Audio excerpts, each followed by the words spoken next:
80 blok sensus, 52.000 rumah tangga, 162.000 orang. Kami datangi untuk kami tanyakan. Tahun 2014 itu dilakukan ya? 2014. Kami tanyakan apa makanan mereka dalam 1 hari terakhir. Ya. Kemudian dicek, misalnya dia bilang saya makan ini dihitung. Kamu makan bikin apa? Oh dari lengkuas sekian gram. Besoknya dimasak oleh petugas kita. Kita lihat nilai gizinya seperti apa, kita lihat cemarannya juga seperti apa, sehingga kita tahu pola makanan Indonesia seperti apa. Kesimpulannya seperti apa, Prof? Sedang diteliti sekarang. Cuma tadi sudah kita bahas. Kalau misalnya katakanlah terlalu banyak makanan sesuatu yang tidak sehat, kita bisa bilang oh ternyata data menunjukkan Indonesia kurang banyak makan sayur misalnya. Tolong diperbanyak makan sayur. Terlalu banyak makan junk food misalnya, sekian persen penduduk Indonesia makan junk food misalnya. Tadi kita bahas sedikit misalnya mie instan terlalu banyak harus dikurangi dan sebagainya. Jadi dengan data ini kemudian akan keluarlah bagaimana pola makan Indonesia dan apa yang harus dilakukan untuk menyehatkan bangsa. Penelitiannya akan dilanjutkan tahun 2015 ini dengan ACKM namanya, analisis cemaran kimia makanan. Jadi makanan itu diteliti ada cemarannya apa enggak. Itu penelitian yang kedua. Jadi pertama soal jamu, kedua survei diet total. Prof, ini sebelum dilanjutkan untuk ke tahap berikutnya, ini adalah terkait dengan studi diet tadi ya, Prof ya. Ini dicek apa makanannya, apakah ada bahan kimia dan di dalam makanan itu. Jadi ini kenapa dia pakai bawa ransel seperti ini karena kalau sampelnya orangnya harus pergi naik pesawat, maka tim kita akan pergi naik pesawat ke sana. Karena ini supaya sampelnya betul-betul mewakili Indonesia. Jadi dicatat persis seperti itu apa saja yang dia kerjakan dan kemudian nanti hasilnya bisa betul-betul dapat mewakili Indonesia. Terusannya nggak kelihatan tuh merah. Iya ini kalau kita lihat memang beberapa cara untuk ini adalah beberapa wilayah ya. Oh ya, ini Korwil ini ada daerah-daerah pengambilan sampelnya. Yang dikunjungi untuk melakukan penelitian. Dan ini hampir, jadi setiap peneliti datang ini melakukan penelitian terhadap satu keluarga di rumah itu atau seperti apa? Atau hanya beberapa anak-anak saja? Enggak. Jadi di sampelnya di desa itu ada sampel 5 rumah tangga itu didatangi. Tapi sekali kalau sampel itu harus didatangi naik perahu 3 hari dia datangi. Karena itu sesuai dengan kaidah penelitian memang sampelnya adanya di situ mesti didatangi. Itu ada 25 variabel yang dinilai dengan penelitian ini sehingga kita bisa dapat data diet yang lengkap untuk Indonesia. Dan ini bisa menjadi acuan untuk kemudian pemerintah melakukan ataupun merealisasikan program-program kesehatan untuk masyarakat khususnya Indonesia. Buat gizi ya. Gizi itu kan sangat penting. Baik. Itu yang pertama. Yang kedua. Ini yang kedua. Nah, selanjutnya Prof. Yang ketiga namanya ini juga menarik biasanya karena ini rikus vektoral. Rikus itu riset khusus tentang vektor. Kita tahu penyakit itu disebarkan oleh vektor penyebar. Penyakitnya mungkin karena kuman, parasit, tapi dia ada penyebarnya vektor. Nah, kita melakukan penelitian nantinya akan selesai dengan 305.000 ekor nyamuk, 42.000 ekor tikus, dan 24.000 ekor kelelawar. Itu beberapa penyebabnya. Kita pilih 3 ini karena nyamuk, tikus, dan kelelawar itu penyebab paling sering penyakit, dan nyamuk, tikus, dan kelelawar ini penyebab ada di Indonesia banyak. Dan kami akan mulai 2015 ini, tapi kita sudah diuji coba di Donggala. Dan yang menariknya adalah begitu kita uji coba di Donggala, kita ketemu jenis baru. Nyamuk yang tadinya nggak pernah ada, kelelawar yang tadinya nggak pernah ada, kita temukan jenis baru. Kalau kita ketemukan jenis-jenisnya nanti, maka kita tahu ini jenis-jenis binatang yang ada di Indonesia, sehingga kalau binatang ini menyebarkan penyakit, maka kita bisa intervensi binatang apa dengan cara yang apa. Dan ini sekali lagi juga belum pernah ada ini di Indonesia survei maaf yang selengkap ini. Pernahnya ada spot-spot di beberapa tempat, tapi ini akan mencakup sekian banyak. Dan kemarin kami rapat dan petugasnya sudah minta divaksinasi karena katanya pada nangkep kelelawar kadang-kadang tergigit. Nah, jadi dia khawatir kita akan lakukan vaksinasi rabies. Kalau nangkep nyamuk sih lain lagi. Tapi kalau yang kelelawar ini kan ada kemungkinan rabies dan segala macam. Jadi ini penelitian yang ketiga yang akan kita gitu kan. Penelitian yang keempat adalah kami di Bogor punya studi kohor. Kohor itu sekelompok orang diikuti selama 20 tahun.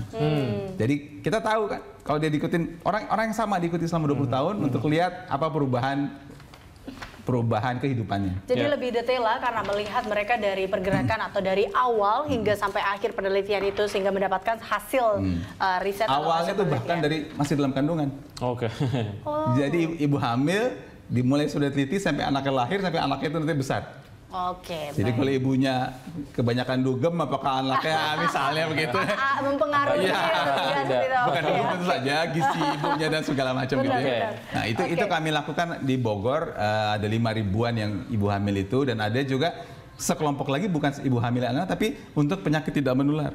Seperti diketahui dunia ini saat ini penyakit menular makin lama makin turun, penyakit tidak menular makin lama makin naik kan? Ya. Nah, jadi kita cek penyakit tidak menular, jantung, hipertensi, diabetes segala macam untuk melihat dampak itu kami lakukan juga dan akan kami laporkan juga pada parade itu. Ya, baik. Terakhir, Prof, harapannya terkait dengan apa yang kemudian sudah dilakukan sejauh ini terkait dengan jamu? Ada 2 hal. Ya. Nomor 1, jamu adalah punya 3 aspek. 1 aspek kesehatan karena terbukti empiris dan kita buktikan secara ilmiah. Tapi jamu juga punya aspek budaya yang kita mesti hargai. Kita mesti hargai dalam pengertian ini kekayaan budaya kita begitu.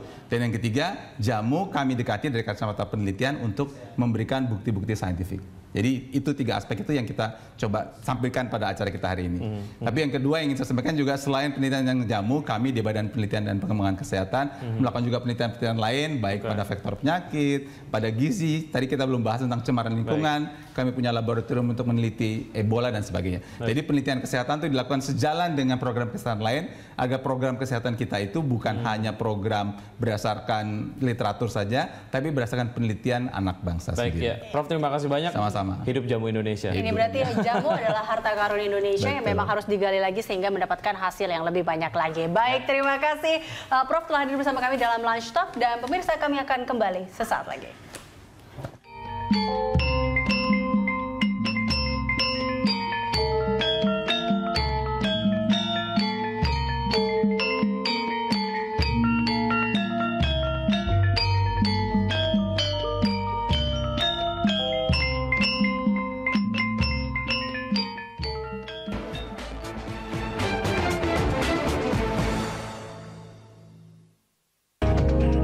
The world is changing. Indonesia is rising. Do you have what it takes to make an impact? UPH and Beijing University brings you 2 world-class MBA degrees. Go beyond, be transformed, and gain a global perspective with an UPH Beijing University MBA. UPH Executive Education, creating leaders for Indonesia, ASEAN, and the world.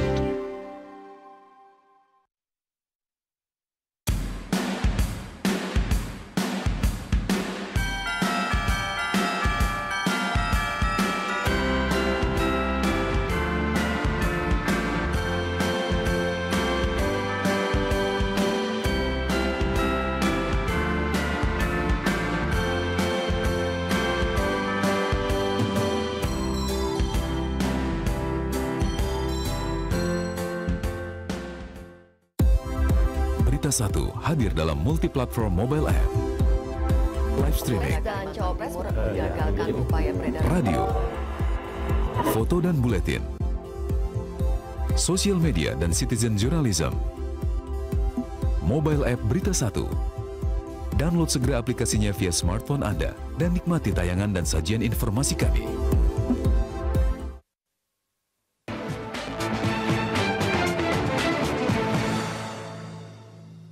Ya, pemirsa, hingga kini kondisi desa terdampak lumpur Lapindo semakin parah. Ya, selain terancam air bercampur lumpur, wilayah Porong, Tanggul, Angin, dan Jabon juga terancam subsidence atau penurunan tanah akibat semburan lumpur Lapindo.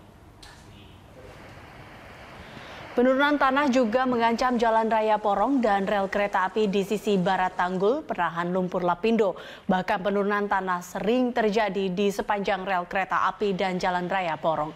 Kondisi rel kereta api mengalami pemuaian dan terlihat naik turun.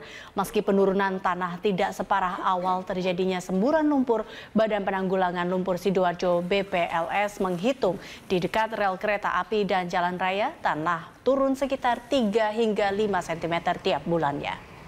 Hingga kini BPLS terus memantau dan memperbaiki tanggul kritis di sisi barat agar jalan raya dan rel kereta api tetap aman dari luapan lumpur panas Lapindo.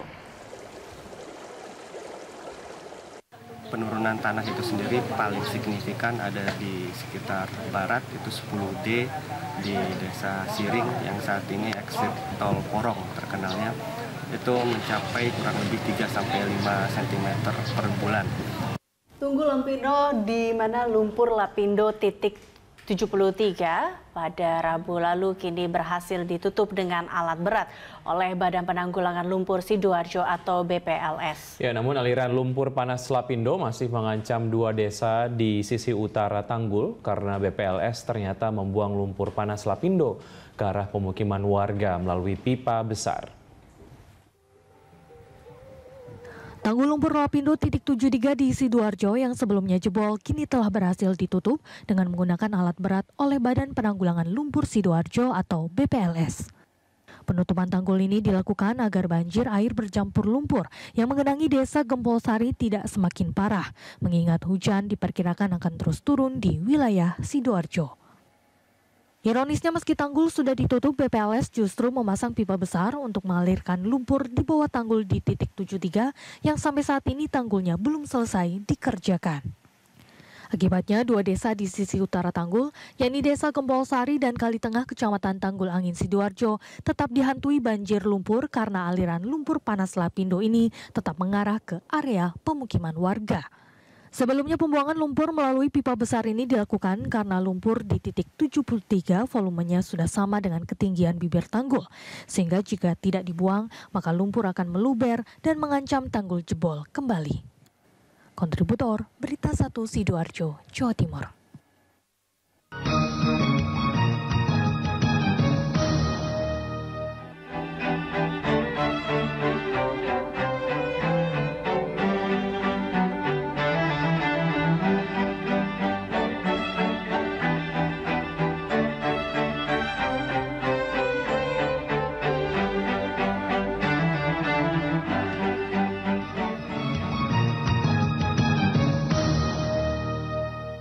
Pemirsa, untuk mengetahui kondisi lalu lintas di beberapa wilayah di Indonesia siang ini, kita akan terhubung dengan Bribda Liliana dari NTMC Polri.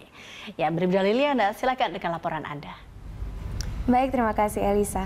Selamat siang pemirsa, kembali kami dari NTMC akan melaporkan situasi arus lalu lintas terkini. Dan langsung saja kita lihat pantauan CCTV pertama dari Simpang Ragunan, Jakarta Selatan. Di mana siang hari ini arus lalu lintas dari arah Pasar Rebo yang akan menuju Pondok Indah saat ini terlihat antrian kendaraan menjelang traffic light, namun selepasnya kembali lancar. Dan dari arah Ragunan yang akan menuju ke Mampang juga arus lalu lintas nampak ramai lancar. Dan dihimbau kepada para pengendara untuk tetap mematuhi peraturan lalu lintas dengan berada di jalurnya masing-masing dan tidak menggunakan lajur yang salah karena dapat membahayakan diri Anda pribadi maupun pengendara lainnya. Dan dari Jakarta Selatan kita beralih ke Taman Wisata Matahari, di mana arus lalu lintas dari arah Puncak yang akan menuju ke Jakarta maupun Ciawi dan arah sebaliknya saat ini arus lalu lintas terlihat ramai lancar. Dan tetaplah jaga laju kendaraan Anda dalam batas kecepatan normal dan antisipasi aktivitas masyarakat yang berlalu lalang demi keselamatan bersama. Dan kawasan selanjutnya kita ke Stasiun Tugu Yogyakarta, di mana siang hari ini arus lalu lintas dari arah Jalan Abu Bakar Ali yang akan menuju Keraton Jogja, saat ini arus lalu lintas terlihat ramai lancar. Dan dari Jalan Abu Bakar Ali yang akan menuju Pasar Kembang juga ramai lancar. Dan diharapkan bagi Anda para pengendara untuk tetap berhati-hati karena kawasan ini sedang diguyur hujan. Dan selalu waspada dikarenakan banyaknya kendaraan tradisional yang melintasi dan para pejalan kaki dikarenakan kawasan ini merupakan pusat perbelanjaan yang ramai pengunjungnya. Dan untuk kawasan yang terakhir kita ke Simpang Topati, Bali. Arus lalu lintas siang hari ini dari arah Gatot Subroto Barat yang akan menuju Sanur saat ini terlihat ramai lancar. Dan dari arah Denpasar yang akan menuju Gianyar juga ramai dan lancar. Dan terima kasih kepada para pengendara roda 2 dan roda 4 yang telah berhenti di belakang garis stop. Dan pemirsa, mari tingkatkan kesadaran diri dalam mematuhi peraturan lalu lintas dan tetaplah menjadi pelopor keselamatan berlalu lintas. Demikian laporan dari NTMC, kita kembali ke studio. Silakan. Baik, terima kasih, selamat bertugas kembali. Pemirsa, Bribda Liliana melaporkan langsung dari NTMC Polri.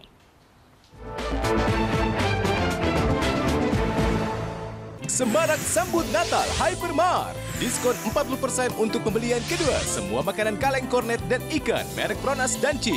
Diskon 35% untuk semua perlengkapan bayi dan ibu menyusui merek Pigeon. Diskon 25% plus 5% dengan kartu HiCard untuk semua cookingware. Diskon 50% untuk semua mainan anak. Serta dapatkan harga spesial plus diskon 10% dengan kartu HiCard untuk pembelian semua TV LED 40 inch berbagai merek. Ayo buruan ke Hypermart. The world is changing. Indonesia is rising. Do you have what it takes to make an impact? UPH and Beijing University brings you 2 world-class MBA degrees. Go beyond, be transformed, and gain a global perspective with an UPH Beijing University MBA. UPH Executive Education, creating leaders for Indonesia, ASEAN, and the world.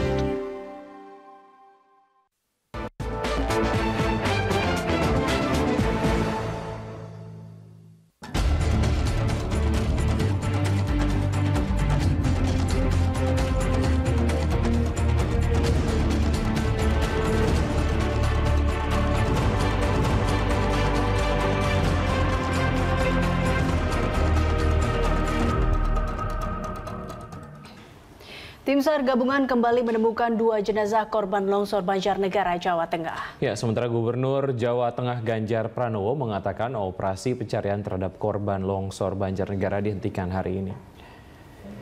Ganjar menegaskan operasi pencarian korban longsor di Banjarnegara dihentikan Minggu pagi. Penutupan operasi dilakukan karena sudah berjalan 10 hari dan sebagian besar korban sudah ditemukan. Setelah pencarian korban dihentikan, pihaknya langsung akan merelokasi para korban selamat dan menyiapkan lahannya.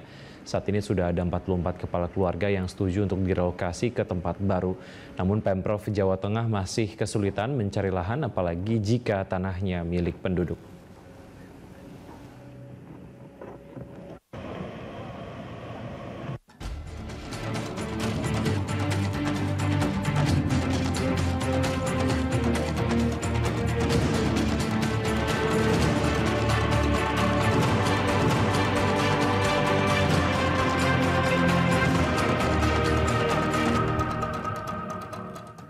Ya, banjir di 3 kecamatan di Kabupaten Bandung masih melumpuhkan jalur Dayakolot Banjaran.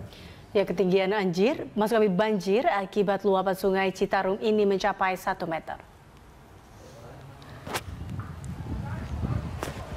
Akibat banjir, aktivitas warga di kawasan Bale Endah masih lumpuh. Aktivitas perekonomian juga belum pulih akibat genangan air. Banjir ini adalah banjir terbesar sejak 5 tahun terakhir. Meski pemerintah sudah melakukan proyek normalisasi atau pengerukan sungai, banjir selalu dirasakan warga setiap musim hujan.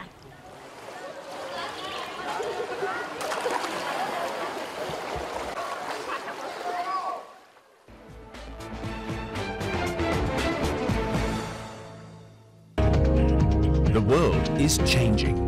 Indonesia is rising. Do you have what it takes to make an impact? UPH and Beijing University brings you 2 world-class MBA degrees. Go beyond, be transformed, and gain a global perspective with an UPH Beijing University MBA. UPH Executive Education, creating leaders for Indonesia, ASEAN, and the world.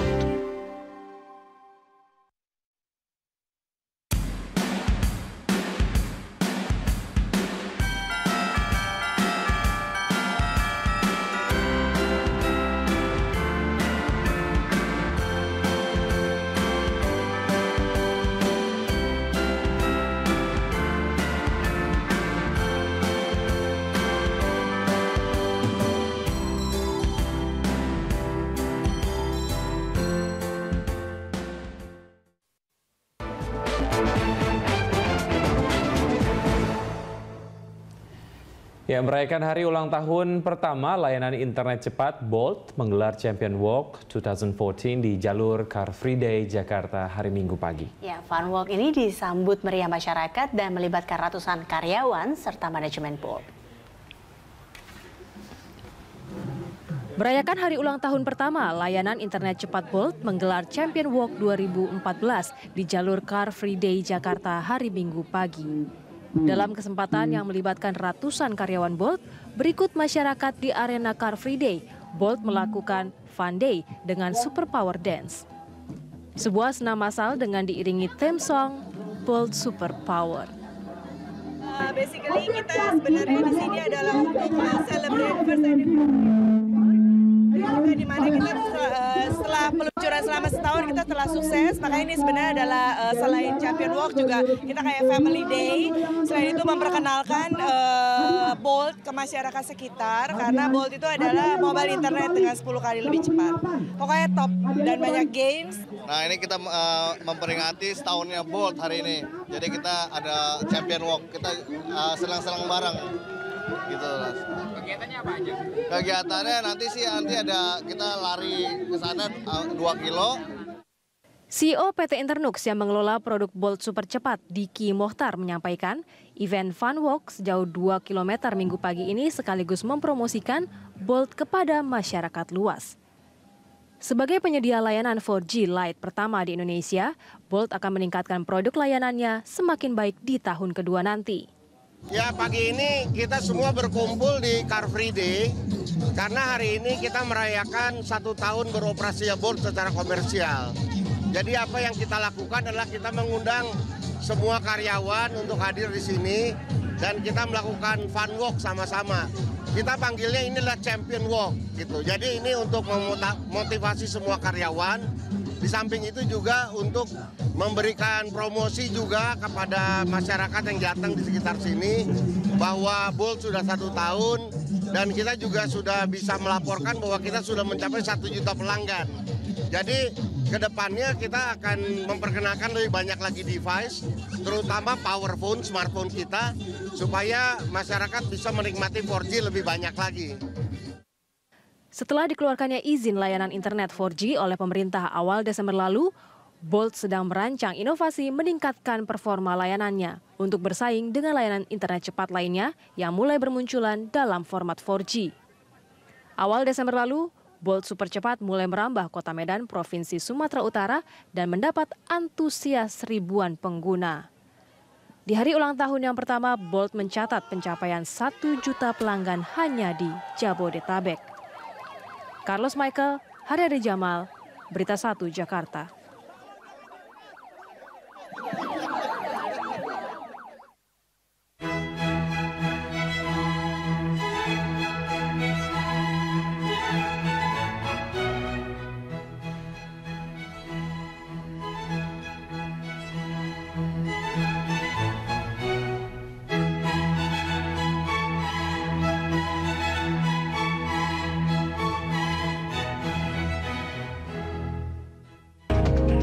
The world is changing.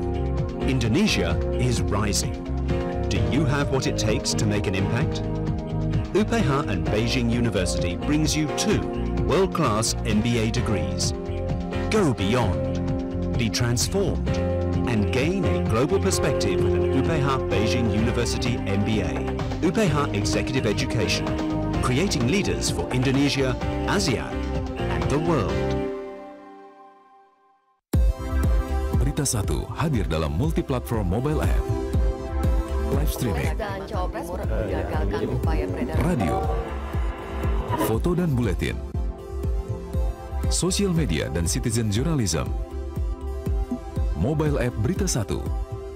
Download segera aplikasinya via smartphone Anda dan nikmati tayangan dan sajian informasi kami.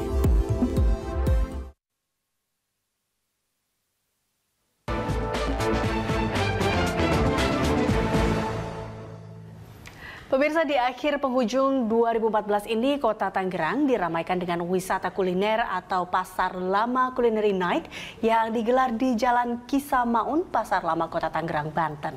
Ya, dari event ini diharapkan dapat menjadi tujuan wisata domestik maupun mancanegara. Wisata kuliner atau Culinary Night yang digelar oleh pemerintah Kota Tangerang bertempat di Jalan Kisamaun, Pasar Lama, Tangerang, Banten. Warga yang datang ke lokasi dapat mencoba makanan yang dijajakan para pedagang bersama keluarga tercinta. Warga mengatakan senang dengan adanya event ini. Namun sayang, makanan khas dari daerah sendiri kurang keberadaannya. Ya pasti senang aja, cuman kan kalau dari makanan kan kurang ada, maksudnya makanan khas ini gitu loh. Ya kan kurang, iya khas Tangerangnya kurang. Bagusnya sih kepengennya apa sebulan jadi 2 kali gitu. Cuman kalau untuk awal-awal sekarang bolehlah untuk sebulan sekali. Tapi nanti selanjutnya kalau bisa lebih sering frekuensinya. Wali Kota Tangerang Arief Wismansyah mengatakan wisata Culinary Night yang digelar kedua kalinya ini guna membangun kebersamaan gathering dan kegiatan kesenian dari berbagai kelompok warga Tangerang, Banten. Dengan kegiatan Pasar Lama Culinary Night, wisata kuliner malam di Kota Tangerang ini mudah-mudahan menjadi salah satu tempat wisata kuliner buat yang ada di Kota Tangerang untuk dikembangkan di kemudian hari.